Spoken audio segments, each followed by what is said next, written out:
the woman is not bleeding, you can wait. In the UK, because they are so used to giving syntocinon or synthometrin, the midwives are very nervous about managing the third stage in this way because they rarely see hemorrhage. So you need to wait, and like that lady was saying earlier, you need to wait for these signs of separation. So you wait for this gush of blood from the vagina, you wait to see the cord lengthening because then the placenta has separated and it's dropped down, hasn't it, into the lower segment. And then you wait for the fundus to be well contracted and at the level of the umbilicus. Okay, so yeah. And again. And again, Patsy. So, so that's all UK past that. So, in looking after this woman then, it's very good, you know, for them in labour to, if they're able to mobilise and walk around, that should be encouraged. That is good. And how do they deliver here? Do they squat? Do they lie on the bed? How do your women have their babies? On the delivery table. In the villages? In the villages, the bed, you know, the कौन सी चारपाई को क्या कहते हैं? मंजी. चारपाई. What's that? A bed? It's a knitted bed. It's a knitted bed. Oh. So the ladies are, you know, told to, you know, push down, and it's a knitted end bed. of the pie, the legs. Some stings in on the lower side of the bed. So they move the strings to the side, so the blood can come down from between the strings down to the floor. Yeah, there's a basin down there, so that everything goes down in the basin. And they sit on the edge of the bed? They don't sit, they lie on the bed. You see, this is the bed, right? This is the two ends, right? Okay, this is the leg. The lady you know, she supports her leg on this side. Oh, yes. Okay, she is moved downward. Her legs are here, right? Both sides, and then she pushes. Is she sitting like this? No, she's lying down. Flat. Lying, yeah. She's lying with the pillow supported. Yes, just like this. Okay, fine.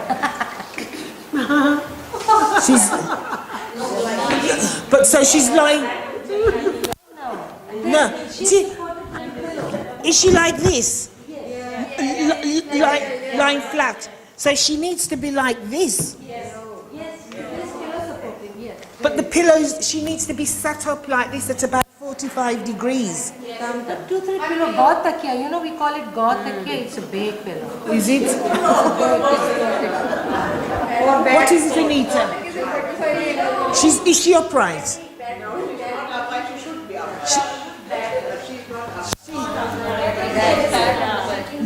She's in a 30 degree angle, you know. No, she needs. There's no angle. No. मैंने क्योंकि home delivery कराई है तो मुझे पता है. Dorsal. She needs to be semi-recumbent. No. She needs. Oh no, my pen. Yes, she needs to be like that. She is supported with the, you know, sides of the bed. She's, you know, with the hands on the side, and the legs are. State maternity hospitals. Yes. And the beds do not work.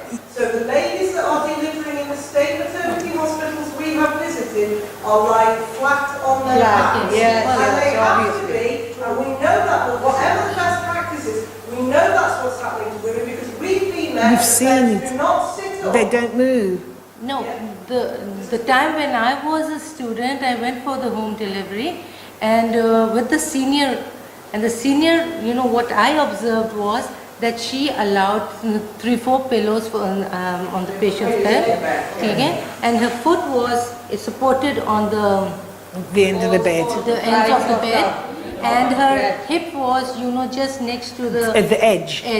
right? And there she pushed the baby. Why shouldn't they be lying flat on their back, Marcia? Like Well, this? But Marcia, Yeah. that was the only out case I went for in the village. No. So otherwise, the rest of my practice were all in the hospital. So in Okay. the student life, I went for the home delivery, and my senior explained me how to go for this home delivery. Yeah, they She need. gave a synthesis push, and she just delivered when she was fully dilated. What's that? Why they shouldn't be lying Yeah. The reason they shouldn't be lying flat is because behind the uterus are the enormous vena cavae, the superior and inferior vena cavae blood vessels. And the uterus, when it's pregnant, it's heavy. And if she's flat, it compresses those blood vessels so that the blood supply to the fetus is impeded. Yes. And it'll cause fetal distress. So you need the woman to be upright. I mean, if it's even better if you can get her to squat, or if there's a stool or something, or even if she wants to stand. Sometimes they deliver in all fours, so the bottom is in the air and you can be that way. That is better for the fetus. So now meeting the needs of the mother. In UK, what we aim for at the end of the labour is for the mother to have absolutely enjoyed that experience. So I delivered my best friend, my nieces and nephews, and my sister. And my best friend, after she had her baby, this boy is he's doing a PhD now in engineering. I think he's about 25. And every year his birthday comes round, we talk about the labour. And after she had the baby, the cord snapped. She's very thin. She's all and worried about her figure, and she had a very small baby. She had to go to theatre to have the placenta removed. But at the end of the labour, she said it was the most enjoyable day of her life. She wished she could go through it all over again. It was such a pleasant experience. And that's what we want all our mothers to say at the end of their labour, that it was a really positive, enjoyable experience. So do your women say that to you afterwards? No, what I have experienced about this, the ladies who come for the delivery, they say, Toba, Toba, next time I'm not going to come again. And next year she'll And be then the back next again.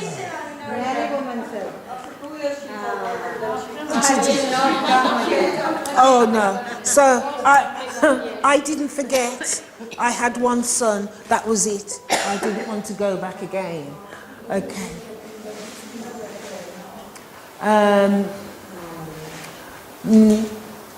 So people have tried to define labour.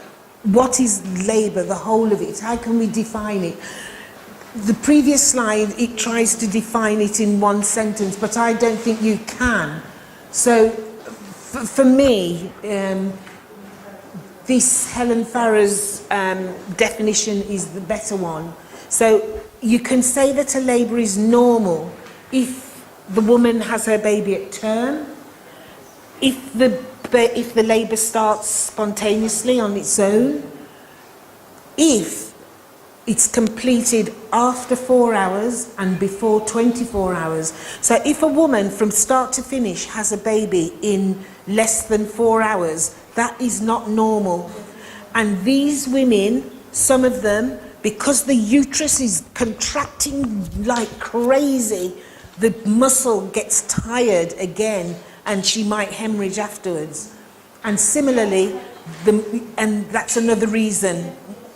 And also, if she is labouring out beyond 24 hours, that's another reason that the muscle gets very tired.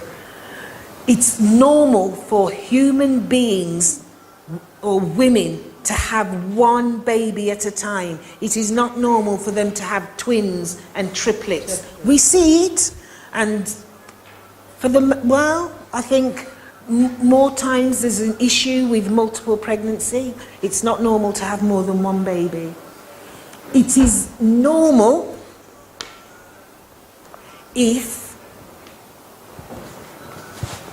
so it's normal if it's one baby, and if this baby is a cephalic presentation, and it presents in the pelvis like that, with the occiput leading. Pardon? Did somebody say something? What did she say? What did she say? Did she say? No, carry on. So, yeah, so it's normal if it's like this, occiput coming first, and the baby is in the left or the right occipito-anterior position. That is normal. It is not normal. She needs help, needs to refer to the obstetricians if the baby's lying transverse, if it's lying oblique, if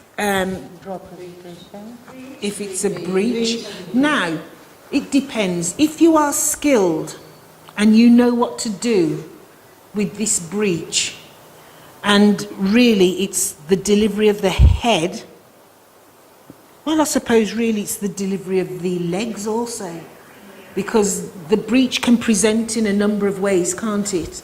It can, in utero, if it's a prima gravida, it's common, the most common position is that, isn't it? So, so do you know what it's called? An extended breech? Or a frank breech? So that is, so if you're confident, do you know what you do with this breech? So the breech is going to come, he comes sort of like this, doesn't he, first? Yeah, sometimes it gives a wrong and then presentable. yeah, so he comes like this, So isn't this it? is not dilated, the hands are going, fingers are going in the rectum. Oh, so yes, but you have to be very gentle. Very gentle, yes. So do you know what you're going to do with this breech now to get him out?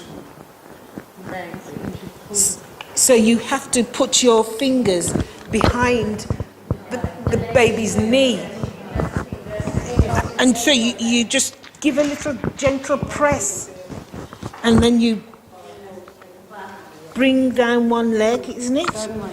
And you do the same. So you put your hand in and just bend the thing and bring out the other leg like that. Just slight. It's called popliteal pressure, just to make flexible. Okay, so now he's like this. Now this is when it's good that her bottom is at the edge of the bed. Yeah, because you then so where's his arms? Because the arms might be up there like that. Yeah. Then you have to pull his arm down. So then you just leave him lying like that. But then, yeah, you have to do a special maneuver, don't you? It's Loveset's maneuver to release the arms. So, and the shoulder needs to be. what you have to do so that you know you're doing it correctly, the back. Extended breech, meaning the arm are extended in the uterus. The arms. Then what? I'm going to show you. So what you do, you make sure that the back stays on the top all the time. You don't squeeze the baby. You hold him gently like that. And then you turn him.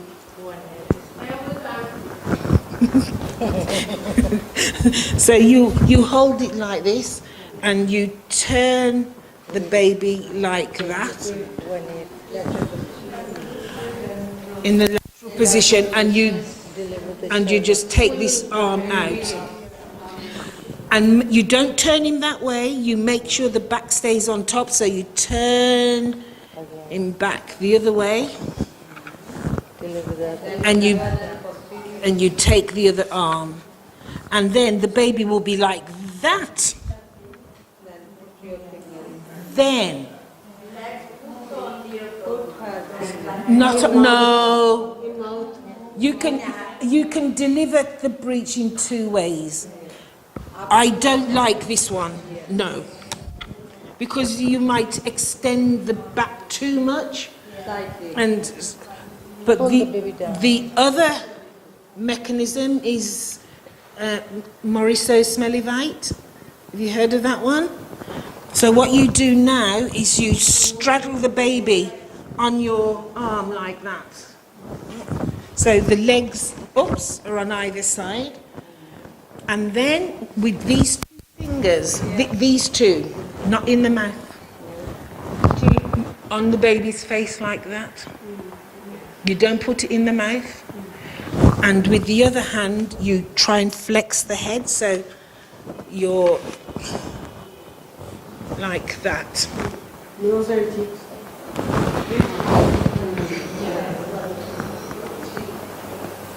Not in the mouth. And you,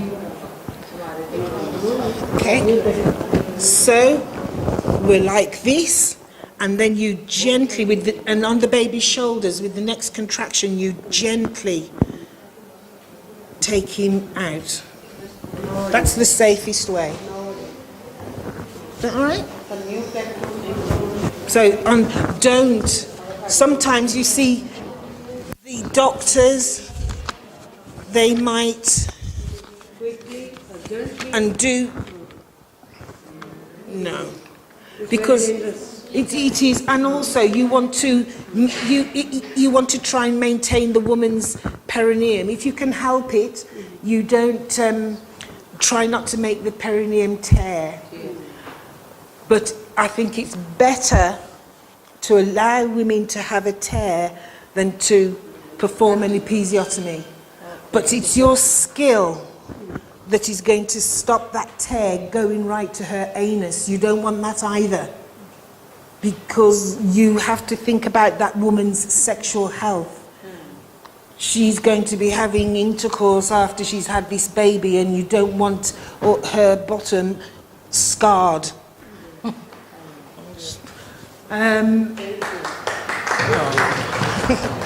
So, back again, Samir, the other way, yeah. So we've had the delivery of the baby. So it's normal if we don't use any artificial aids. Could we have a normal delivery over here? Oh no. And there are no complications, and the placenta and membranes are delivered normally. That is what I would call a normal labour. Would you like Marcia to show you a normal delivery? No, do you know about normal delivery? Would you like to see a normal delivery from Marcia?